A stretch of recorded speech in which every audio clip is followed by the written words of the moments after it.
Hey everybody, welcome back to this special edition. Looking forward to talking about the power of group coaching.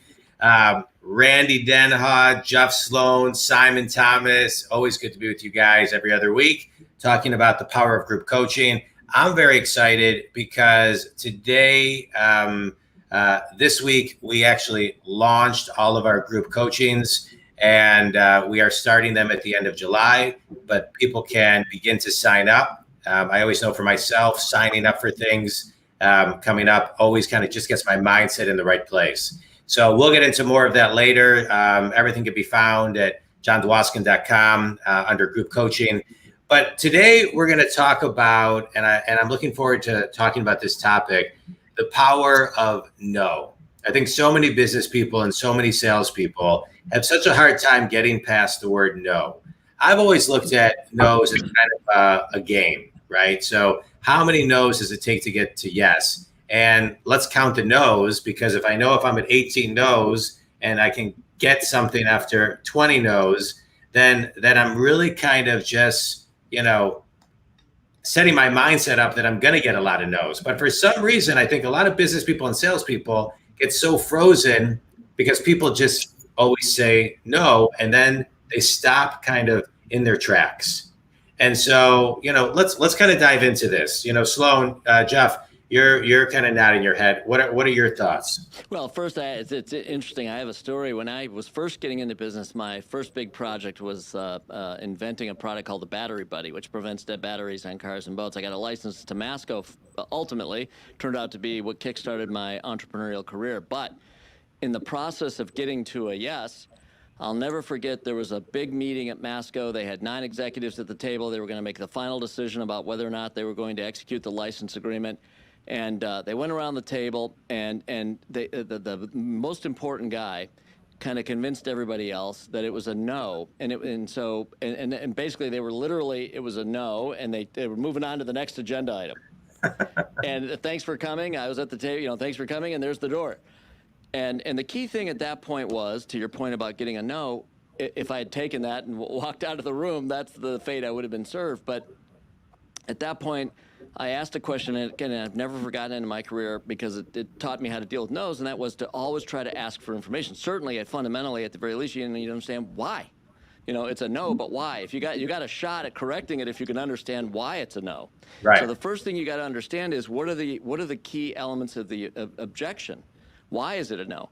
And so instead of just accepting it, I asked the question, they explained it. And I had an opportunity to then remedy it. I said to the guy right there, if I can fix that, you're wrong about that. You're making a bad assumption there, and therefore you're making a bad decision. If I can show you that I can fix that problem and address that and show you that that's not the way it is, he said, fine, you can do that. Before the end of the week, come in, show me the data, whatever. I did.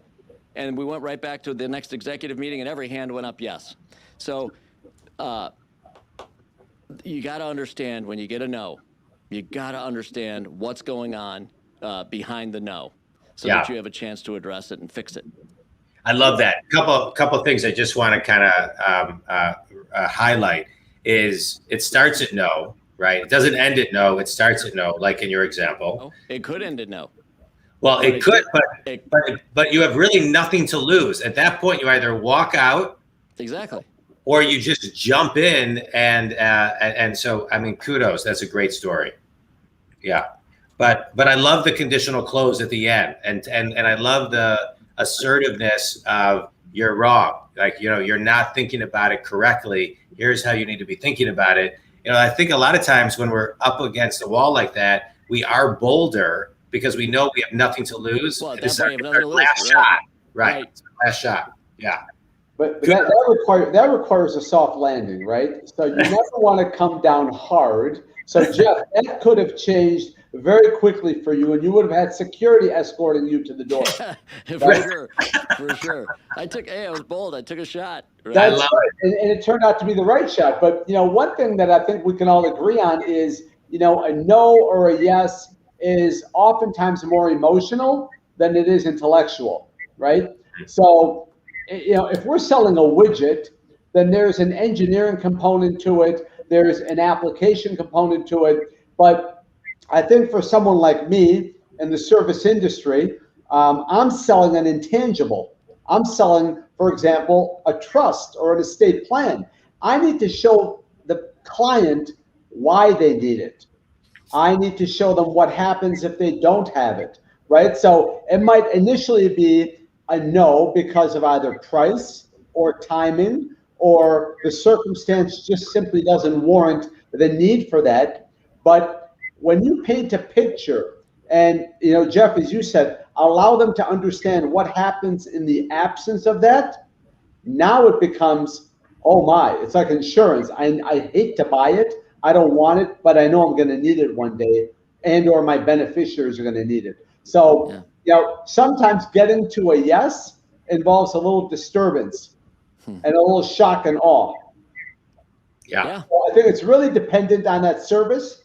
And I think, in Simon's instance, if they don't act fast enough, that inventory is gone. Yeah. Yeah. Fear of missing out. Very true. What do you think, Simon? I guess it all depends on what you're selling and what you're pushing, and in real estate, speaking of the industry I'm in, I when I hear this come up, I think of a couple of things. Like, speaking to a realtor in the beginning, I can't stress enough, it's about relationships. So like, what does this realtor have that this realtor doesn't have? Like, why are they exactly what Jeff is saying? You need to understand why they're saying, this isn't the right time, or I don't want to work with you, or I'm interviewing 3 other agents and this is why I'm going with them. And in the beginning of your career, a lot of it is just experience and lack of, knowing each other, trust, or you liking me. So, the first story that pops into my head is I remember I got a call from a bigger size deal, like a $2 million deal. And I've never done anything over, $500,000-$600,000 at the time. And the guy, talked to him on the phone. He said, I'm thinking about selling. And the first conversation went awful. And he was like, well, what have you sold before? What have you did this? And he's drilling me with, what are my stats? And I'm like, and I just kind of was hanging with them and kind of winging it. And then, I'm going to call this guy every Friday. And I don't think he answered. If I called him, for 6 months, I called him every Friday. He maybe picked up twice. And he's like, Simon, don't worry, I'm going to consider you. I said, listen, I just want you to know I'm here. If I'm working this hard to get your listing, once I have it, I need this. And I turned it into a relationship. And then we started having fun with it. And then, my voicemails to him was like, hey, it's my Friday morning call to you, just checking in, seeing how you're doing. And he ended up really respecting that. And he ended up ultimately going with me. And it was 6 months of I don't like to use the word hounding, because I don't believe I was annoying. I'm sure to him I was annoying, but I turned it into, no, I'm not. I don't have stats. I don't have history, but I'm hungry. I'm humble. I want to do this for you. I need this. And the other guy doesn't. Why you? Because I need this. And when I got the listing, I double dipped it. It was the biggest deal I ever did. The commission was, crazy for at the time. And even now it was a big commission. That gave me the confidence to take my business to the next level. That was the deal that changed my career in real estate. And it was a persistence thing. And it's really, I can't stress it enough. It's about relationships. 'Cause now there's different business. You're cold calling like crazy. You're hearing a bunch of no's. Yeah, you got to get used to it. One yes in a week is 4 a month, which in our business is great return. So, but in what I preach is relationships. And sometimes you just got to stay in there and accept the fact that they don't know you yet. But it's just going to take 3 to 5 years for them to get to know you, and you got to stay on it. Yeah. One thing I want to point out was, Simon, what I loved about that story was, it goes back to, my earlier statement that, it's sometimes simply an emotional decision as opposed to it being an intellectual one. You demonstrated and showed your vulnerability. I need this. And that is something I find in business. There's intense loyalty at that point, and now they want to help. Yeah. Yeah, be real. I mean, agents do it all the time. They get in this business and then they're right on Instagram talking about how great they are at this business. It's like, you're brand new. You're hungry. You're not great. You're hungry. And own that though. Like, give me a shot. Yeah. I've won a lot of business. I mean, Dobie we're not a national franchise. We're not a 100-year-old name. We're this independent that in Birmingham that nobody knows, and we're Adobe, like we're not, such and such Homes and Associates, and what the heck's Adobe? What's polka dots? And my conversation with hundreds of agents to get 20 of them was, just give me a shot. What do you have to lose? Just, worst case, you hate it, you go back to these other brokerages. And and after enough conversations, it's not, well, we're amazing, we're great, and no, we don't have anything yet. Don't compare me to SKBK. But I can tell you this: I need this. We're not going to fail. And when you can say it with confidence, people will follow. You know what I mean? I love it. When I started in commercial real estate when I was 30, I love all these stories. I remember saying to people, because I had no commercial real estate experience, I was 30 years old cold calling, and I would just say to people, why me? Because I have absolutely no pipeline and no clients, but I got a lot of hustle. I have nothing going on. I'm going to service you better than anybody has ever serviced you. And I'm working with this senior agent, and they know what they're doing. And I know, But I want to share also a story of a no where I did not get the business, where I think you just got to laugh it off. In my internet days, it's 1995. I had a business with my brother and a buddy of ours, Scott. Scott and I go meet with this big CEO. And at the time in 1995, nobody had laptops. Nobody even had computers. This company didn't have any computers. We brought the hard drive, which was this big, the computer screen, which was this big. Our appointment was for 3:30. And at 3:50, at 3:10, we were sweating our asses off, just schlepping in all of this huge computer. We put it on the end of his desk. This guy was like 75 years old. He walks in. I said, "Oh, my uncle worked for you 50 years ago. How are you? We're a rapport building." And he looks at it, and we turn on the computer. Within 5 minutes, he basically screams at us, kicks us out of his office, tells us the internet is a fad, it's going nowhere. We then pick up at this meeting room full of people with these huge computers. We get in our car at 3:20, and our meeting wasn't even supposed to start till 3:30, and they just kicked us right. But I remember as clear as yesterday, we laughed. We were like crying. We were laughing so hard how ridiculous it was. And I think sometimes when you get a hard no and there's nowhere to go, you just got to laugh it off and you got to move on because you have to choose how quickly you get back to center and how quickly you get back on that horse and start riding and start making things happen. Because you got to laugh about it. Yeah. You do. You got to move on to the next one, right? Listen, as much as you try to overcome a no, it's inherent you will have no's. Yeah. Period. And so it's how you overcome those and move on to the next. Yeah. What I love about a lot of the stuff we're talking about today is we're talking about being bold and not boring. We're talking about being consistent, persistent, disciplined, hungry, with humility. But we're also talking about building relationship capital, right? Simon, you said it like, hey, it's going to take 3 years. So plan on having 3 years of no's while still building the relationship capital. So can you let's talk a little bit on that, right? So because no may mean no, not right now, but you still want to build the relationship capital, the education, the growth of why you are going to be able to help them or be of service when they're in need of you. So just kind of touch on that, Simon, if you could. I see this all the time in my business where, you meet somebody 3 years ago in this business, they're new or whatever, a couple of years in, and then they work really hard. They're really good at what they do. And then they have some success and they change.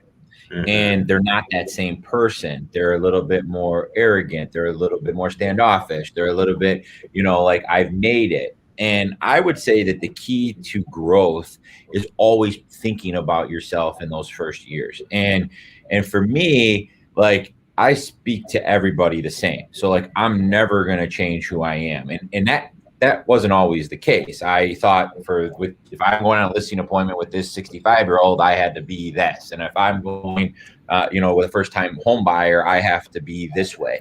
And when I started becoming successful is when I just was me all the time. I don't care how much money I have. I don't care how much money I don't have. I was just me all the time and brutally honest. And when I saw a moment to crack a joke and give a shot at somebody, because that's who I am in a good way, I did it. And if you didn't like it, you didn't like it. But what it did was it made people kind of gravitate to me. And I realized people, and then some people went in the opposite direction, but I became comfortable with knowing I'm not for everybody, but also knowing that the people that are coming together and creating Adobe or my sales when I was doing sales is enough, and it will just keep growing. And you look back 10 years and you're like, oh my God, like I used to think, how am I going to sell 25 homes in a year? Now we're doing 1,200, and it's pretty cool to see, just being myself. So, and just sticking to your couple core values.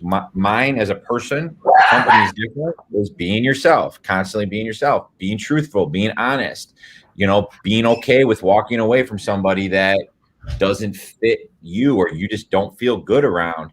And it evolves into business. And I don't know if that answers your question, John, but it's kind of how I've ran my life and my business, and they mesh together. Business and life is very, they're all one right now. Yeah.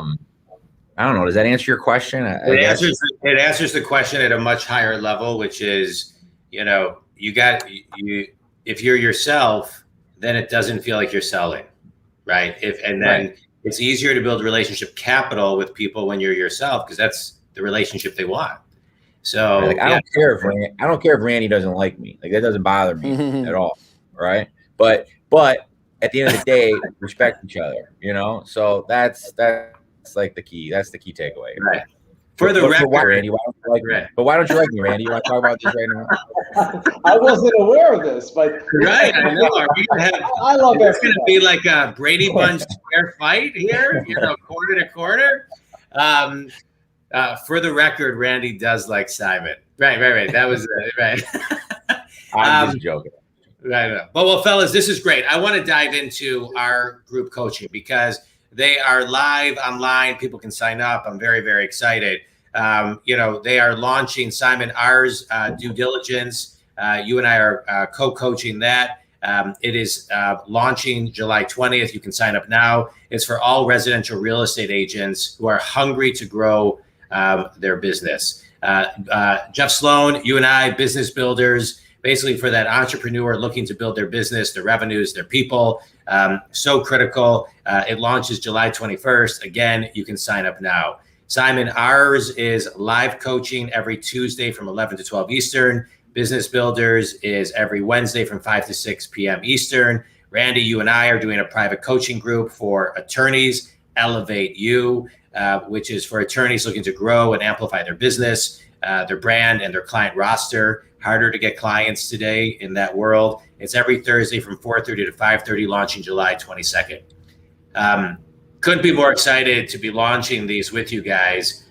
Randy, you want to just kind of talk for a second on the power of group coaching and what as an attorney, what people can expect? Sure. I started in big law in 1997, and I learned from a large group of lawyers. My style was created and born from all of their different styles. There was never simply one style, but one thing I learned was not just style.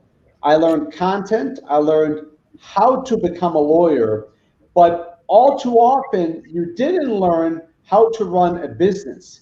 You didn't learn how to run a legal business and all of the different parts that need to be in motion and in tandem in order to be successful. So Elevate You is going to be something that is going to be fluid.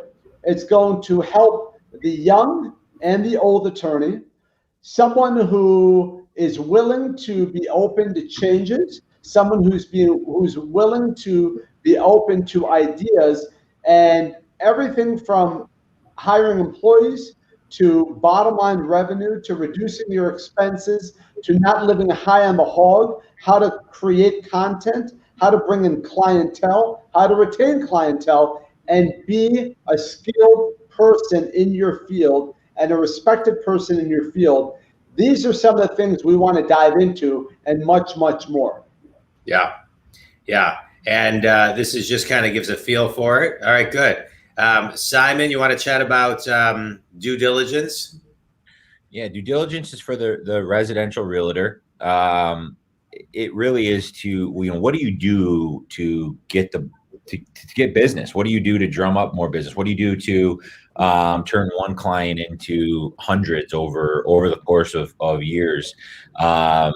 And I think looking at yourself as a business rather than somebody that just does transactions and excited to do a transaction, and really looking at your business like a CEO and yourself as a CEO of your own book of business, and thinking about your ROI, thinking about where your time is spent, and really paying attention to that, becoming very proactive in your business versus reactive and waiting for your phone to ring, and actually knowing your phone is going to ring every single day with business, and what do you do when that happens? And this business is very, up and down, and comes in waves. And I remember when I got into business, I thought, man, if I could do 7 or 8 million in a year, I'll be set. And then the nerves will go away and I'll be good if I can do those kind of volumes. And I got to those volumes very quickly, and I realized that nerve isn't going away. If I could do 20 million, it'll go away. Got to 20, it didn't. And it's really about managing that as well. So being an agent and,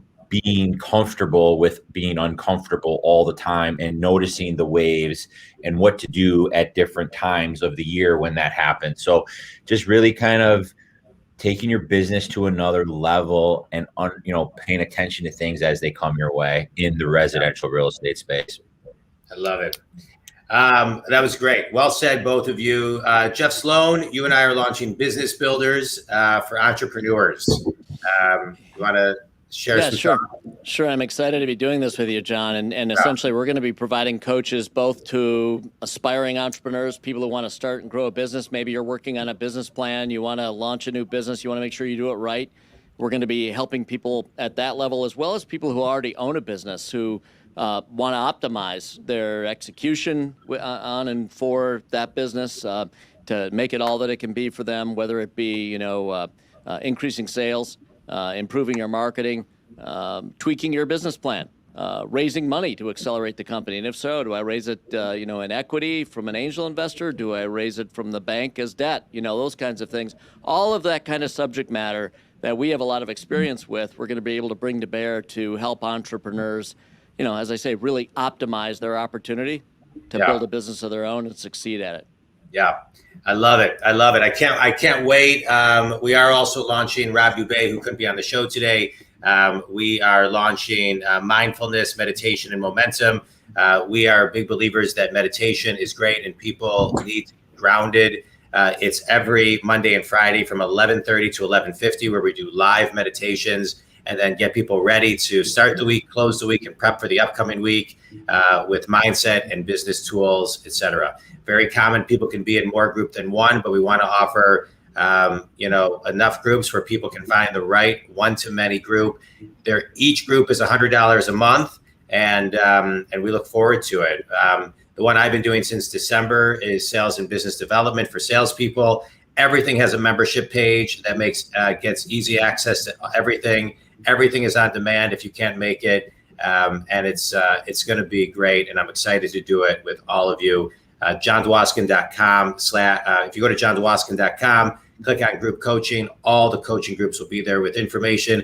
You can sign up online. Credit card doesn't get charged till the time class starts. Fellas, this was great. I think, the intent, the purpose, the why behind all of this is so we can all help as many people as we possibly can. And in a world where the Apples of the world and the Salesforces of the world and major Fortune 100 companies and 500 companies and everything in between are doing a hybrid model, people need more training now than to work and to know how to work into this post-pandemic business world than ever before. And I'm honored to work with each of you to help so many people learn in a way that's convenient and learn from you guys as well. So I appreciate you, and everybody who's listening. If you could benefit or know anybody who could benefit from any of these, have them check out JohnDwoskin.com, go to group coaching, and you can reach out to any of us on this call today, including Rob Dubay, who's not here, if you have any questions. Any thoughts, fellas? No, excited to get started. Yeah. You captured it well, John.